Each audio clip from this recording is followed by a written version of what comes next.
Let me share a little bit the pictures and the experiences of slums. Here we have Mumbai, where 1 million people are living in Dharavi. In Mumbai, nearly 60% of the population are only living on 6% of the space of the city. In Kibera, Nairobi, where I stay, we've got one of the largest slums with nearly 500,000 people living on 250 hectares. So people only have 5 square meters per person available. This is a comparison of a squatter settlement in South Africa and the space the person has to live in more affluent spaces. We see that in a squatter settlement, people have 2 square meters per person to live on, whereas in the more affluent parts of the cities of South Africa, people have 30 square meters to live. And very often people in the slums and squatter settlements only have 1 room. Here you see the use at night, where you find 10 people sleeping in all kinds of situations, and during daytime the same room will be used for cooking, for income activities, for children to learn and play, and others to relax or rest, for the elderly. So we have multiple use on very, very crowded and cramped conditions. This crowding goes even further. The poorest of the poor, some of them can't even afford shelter. So in some of the slums, in some of the areas, there's a so-called hotbed system where people can rent a bed for 8 hours to sleep. Then they have to go out onto the streets and look for survival again. Here is another example of crowding in low-income settlements. People have to wait for many, many hours to get water from public standposts, or have to queue for latrines if they don't want to defecate in the open.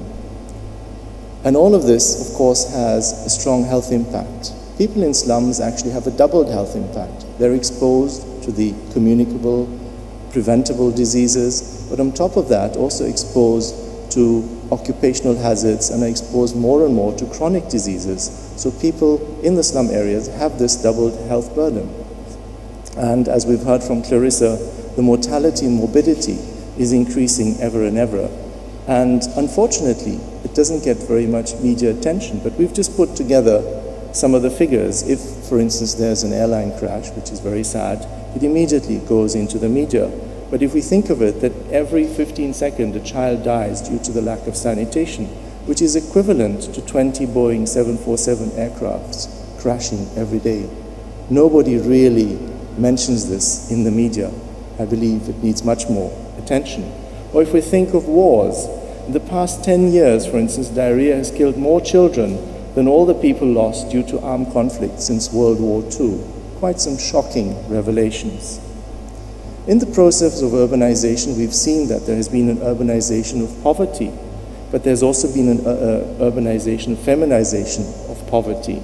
2/3 of the world's poor live in the Asia-Pacific region, and 2/3 of them are women. Single female-headed households having to look after the children.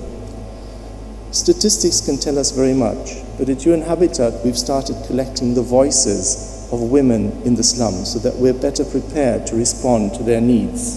I'd just like to share you 2 voices of women. We've got many, many more.